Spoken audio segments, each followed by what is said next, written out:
आपण आपल्या संविधानाची ओळख या धड्याचा अभ्यास करत आहोत आणि त्याच्या पुढच्या विभागामध्ये आता आपण प्रवेश करतोय. चला तर मग. तर आता संविधान निर्मितीची पार्श्वभूमी ह्याच्यामध्ये आपण बघूया की काय आहेत मुद्दे आपले, त्याचं विस्तारीकरण आपण आता करूया. भारताची संविधान निर्मिती हे 1946 पासून सुरुवात झाली, बरोबर आहे.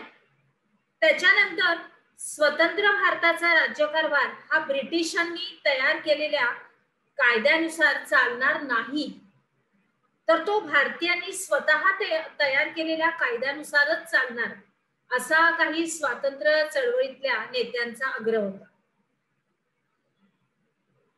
तर आपण बघतोच की 1947 रोजी आपला भारत स्वतंत्र झालेला आहे. तर मग त्याच्या अगोदर आपल्या देशामध्ये ब्रिटिश ही राजवट होती, तर त्यांच्याप्रमाणे आपला राज्यकारभार चालायचा नाही असं काही नेत्या मंडळींचं अगदी संपूर्णपणे मत होतं. मग त्याच्यानुसारच त्या अनुषंगाने आपलं भारतीय संविधान तयार करण्यासाठी एक समिती स्थापन झाली आणि ती समिती संविधान सभा म्हणून ओळखायला लागली. आलं इथपर्यंत लक्षात? चला पुढे जाऊया. तर मग संविधान सभा ह्याच्यामध्ये काय आहे अंतर्गत, तर आपण बघतोच आहे की आपल्यावर जे इंग्रजांचं राज्य होतं त्या इंग्रजांच्या राज्याला आपण धुडकावून लावलं, त्यांना हाकलून लावलं, आपलं स्वातंत्र्य आपण मिळवलं. तर मग ह्या इंग्रज सरकारनं राज्यकारभाराच्या सोयीसाठी काही प्रांत घेतले होते, म्हणजे मुंबई प्रांत, बंगाल प्रांत, मद्रास प्रांत असे काही विभाग पाडले होते.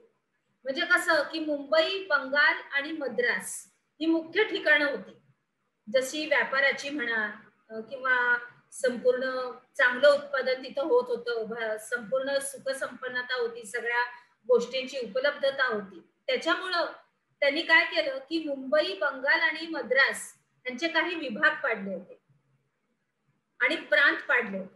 तर मग या प्रांतामधील कारभार तिथल्या लोकांच्या प्रतिनिधी मार्फतच केला जायचा. कुणाच्या मार्फत केला जायचा? लोक प्रतिनिधी मार्फत.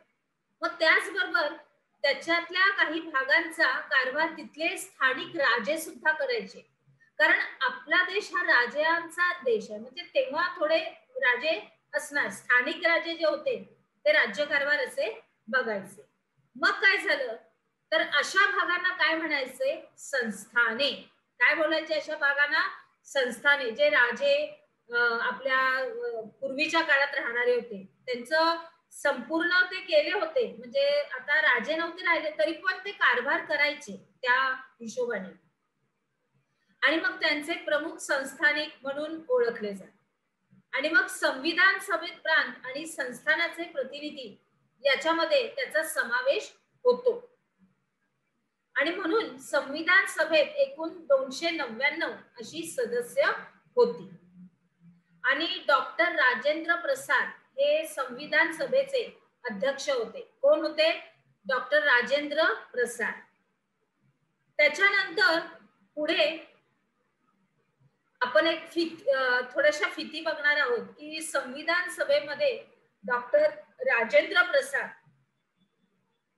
आपण काय बघणार आहोत की संविधान सभेमध्ये doctor Rajendra Prasad, Pandit Jawaharlal Nehru, doctor Babasaheb Ambedkar, Sardar Vallabhbhai Patel, Maulana Abul Kalam Azad, Sarojini Naidu, JB. Kripalani, Amrit Kaur, Durgabai Deshmukh, Hansaben Mehta असे अनेक मान्यवर सदस्य होते. बी.एन. राव या कायदे तज्ञाची संविधान सभेचे कायदेविषयी सल्लागार म्हणून नेमणूक झाली होती. त्याच्यानंतर आपल्याला आपण नेहमीच जेव्हा नागरिक शास्त्र शिकतो किंवा इतिहास शिकतो त्यावेळेस आपण नेहमी याचा विचार करतो की आपल्या भारताबद्दल आपल्याला खूप अभिमान आहे, आपल्या देशाबद्दल. त्याच्याबद्दलची एक छोटीशी फी तिथं आहे की संविधान सभेत चर्चा आणि विचार विनिमयाच्या आधारे निर्णय घेण्यात आले, की विरोधी मतांचा आदर, त्यांच्या योग्य सूचनांचा स्वीकार आणि तिथलं कामकाजांचं हे वैशिष्ट्य होतं. तसंच संविधान लिहून जेव्हा पूर्ण करण्यासाठी 2 वर्ष आणि 11 महिने आणि 17 दिवस इतका कालावधी राहिला. अतिशय लक्षात ठेवण्यासारख्या या सगळ्या गोष्टी आहेत विद्यार्थी मित्रांनो. तुम्ही ह्या लक्षात ठेवा, या छोट्या-छोट्या फिती. त्याच्यानंतर पुढे लिहिलंय की मूळ संविधानात 22 भाग आणि 395 कलम आणि 8 परिशिष्ट यांचा समावेश होता. पुढे बघूया आपण काय शिकलो. संविधान सभा याच्यावरती तुम्हाला माहिती लिहायची आहे. इंग्रज सरकारनं राज्यकारभाराच्या सोयीसाठी कसे विभाग केले होते, त्याच्यानंतर संस्थाने कशाला म्हणतात आणि संविधान सभेचे अध्यक्ष कोण होते. चला तर मग आपण आपल्या पुढच्या विभागात प्रवेश करूया.